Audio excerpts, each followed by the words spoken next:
Avant de commencer cette vidéo, je sais pas du tout comment filmer ce truc. J'ai essayé 30 000 moyens et à chaque fois c'était de la merde. Donc je vais faire ça un peu à la va-vite avec mon trépied.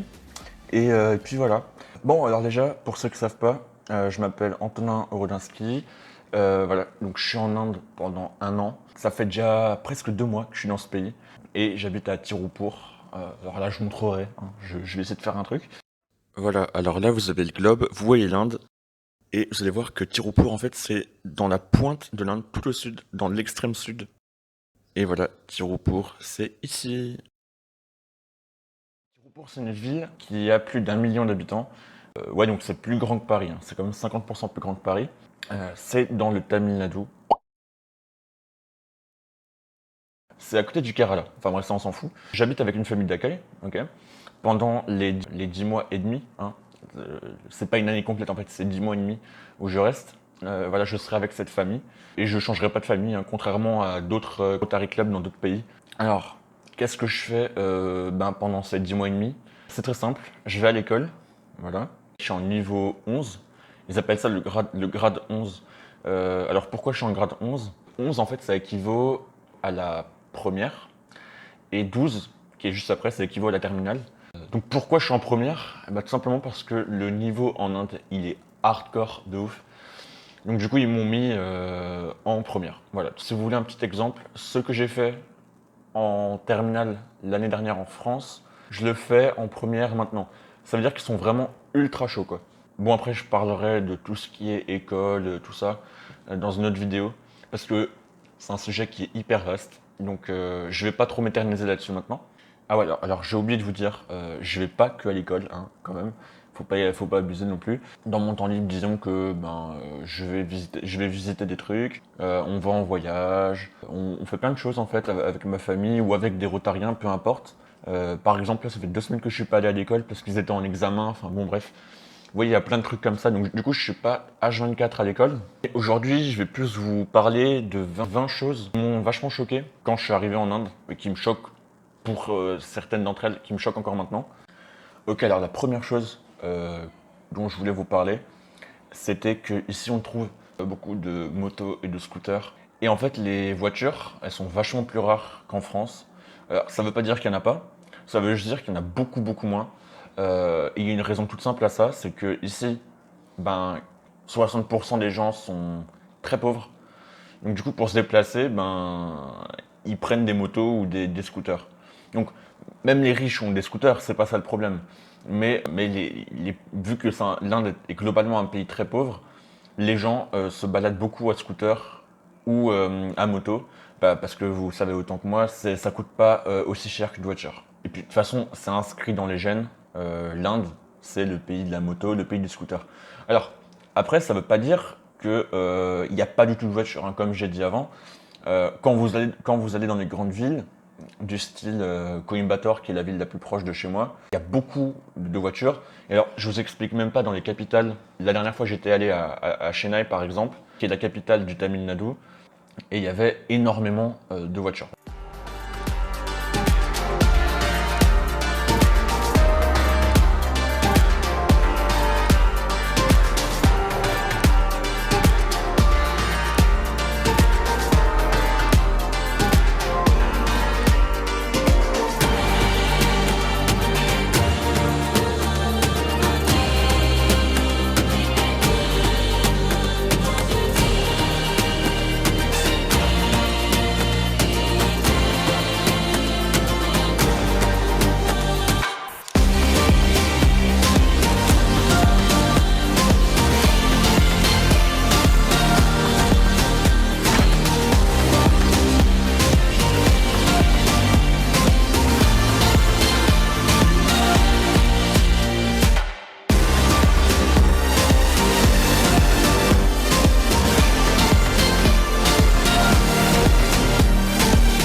Les règles sur la route, c'est n'importe quoi. Voilà. Les gens s'arrêtent en plein milieu de la route, ça gêne personne. Les voitures et les motos dépassent tout le monde n'importe comment. Il n'y a pas il y a pas de priorité au croisement. Les gens roulent en zigzag, ils dépassent par la droite, la gauche, peu importe. Or, ça me paraît pas important de le dire, mais je le dis quand même. On roule à gauche en Inde, voilà. Toujours dans la continuité de la route, tout simplement les gens qui se déplacent à moto ou à scooter ne portent pas de casque, voilà. Ou très peu de personnes en portent. Mais en fait, il y a tellement de personnes qui en portent pas que la police peut rien dire. Et même des fois, je croise des flics qui sont en scooter hein, ou en moto, peu importe. Et même les flics eux-mêmes ne mettent pas de casque. Donc à la fin, je veux dire, ils peuvent rien dire. Alors ça, c'est assez choquant, mais c'est toujours dans la continuité de ce que j'ai dit avant, que les gens sont pauvres ici. Il est pas rare, il est même très courant de croiser des motos ou des mobylettes où il y a 4-5 personnes dessus. C'est souvent des familles entières, mais elles n'ont pas de voiture et le seul moyen pour eux de se déplacer, c'est les motos. Du coup, il y a le mari qui conduit, la femme juste derrière et les 2 ou 3 enfants, enfin ça dépend, entre eux. Donc ouais, c'est pas rare de trouver 4 à 5 personnes sur une moto. Je vous mets une petite photo là, je sais pas si vous allez voir. Bon, là c'est un point un peu inutile, je vous cache pas, mais vous imaginez bien que si en moto ils mettent pas de casque, en voiture, les gens mettent pas la ceinture, hein, clairement, c'est un fait. Voilà. Alors, un truc qui m'a vachement troublé au début, c'est que les gens klaxonnent, mais H24. Voilà, c'est simple. Les gens ne peuvent pas s'empêcher de klaxonner. Je sais pas pourquoi, c'est plus fort qu'eux. Mais alors attention, il y a quand même une raison à ça, hein. Les gens ici, quand ils veulent doubler, ils doublent en klaxonnant. C'est-à-dire que pour prévenir qu'on double, on klaxonne de façon à ce que le véhicule qu'on veut doubler, et Dieu sait qu'il y a beaucoup de véhicules à doubler, ne fasse pas d'écart. Donc on met un petit coup de klaxon, on double en toute sécurité, hein, voilà. Comme vous savez ici, il y a beaucoup de camions, beaucoup de vieux bus, beaucoup de véhicules lents du style les tuk-tuk, les petites camionnettes avec un moteur de scooter dedans. Et puis avec toutes les motos, toutes les mobylettes, les voitures, faut bien qu'elles dépassent tout ça. Et pour dépasser, ils mettent juste un petit coup de klaxon pour prévenir qu'on double, pour pas qu'on fasse d'écart. Parce que les gens ici, comme j'ai dit, hein, ils zigzaguent entre les voitures. En fait, il n'y a pas vraiment de règles sur qui double qui roule où, sur quelle file et tout. Non, les gens, en fait, ils s'en foutent ici. Ah, bon, alors ça, c'est plus une info que je voulais caser comme ça, mais qui sert un peu à rien, mais c'est drôle. Ça, j'ai remarqué ça. Alors, je sais pas pourquoi. Bon, ça se passe la nuit, hein, parce que le jour, il n'y a pas ça. Mais la nuit, vous pouvez aller partout sur la route. Vous pouvez regarder tous les camions, tous les bus, et même des fois les motos, mais ça, c'est assez rare quand même. Eh bien, tous les bus, tous les camions ont des lumières du style des lumières multicolores. Et c'est vachement beau dans la nuit.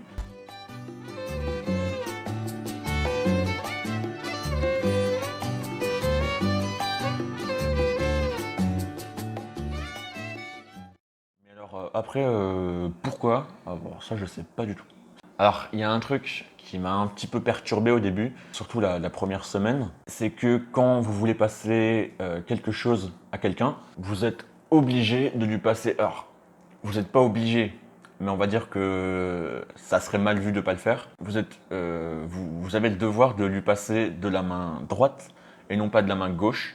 Et pourquoi pas de la main gauche? Eh bien, c'est très simple, Laurent. Tout simplement parce qu'avec la main gauche, on fait des choses. Mais justement, c'est le point suivant. Tout simplement parce que ici, les Indiens se torchent, hein, on va le dire, hein, se torchent avec la main. Voilà. Il n'y a pas de PQ ici. Saut dans le temps, j'ai oublié de vous parler d'un truc. Évidemment, les Indiens connaissent le PQ. C'est pas ça le problème. C'est juste qu'ils n'utilisent pas pour la raison que je vous ai énumérée avant. Et à la place, ils utilisent un genre de jet d'eau. C'est assez bizarre, mais du coup, je vous montre ça maintenant. Voilà, alors on se retrouve dans mes toilettes et je vous montre. C'est ici. Voilà, alors je sais pas comment ça s'appelle, mais je vous montre un peu hein, comment ça marche. Vous avez une petite poignée. C'est un peu comme un pommeau de douche, mais c'est pas un pommeau de douche. Et je vous montre ça tout de suite. Ça, et voilà, vous êtes censé vous nettoyer avec ce truc. C'est génial. Vous noterez au passage que j'ai un bon stock de PQ. Voilà. Pourquoi je vous ai montré ça? Bon bref. Alors ce point, je me suis assez vite habitué. Ici, les gens mangent dans des grandes gamelles et ils ne mangent pas avec des couverts. Voilà. Tout simplement, ils mangent avec les mains. Et bien sûr, qui dit main, dit toujours le même problème de main. Et vous avez deviné que les gens ne mangent qu'avec la main droite. Et la main gauche, ben, vous ne l'utilisez pas. Bon, après, ce qui est bien, c'est que ça vous laisse toujours une main relativement propre.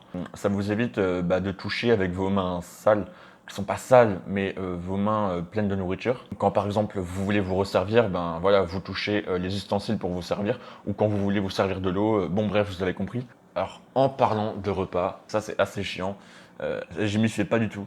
Les gens mangent du riz à tous les fucking repas. Alors, ici, les gens sont fans de riz. C'est-à-dire que vous avez du riz, les gens mangent du riz le matin, le midi, le soir. En fait, le truc, c'est que la sauce, elle change, ou la façon de cuisiner le riz change, mais il y a du riz tout le temps. Alors, on va arrêter de parler de bouffe, mais on va plutôt parler de tout ce qui est style de vie.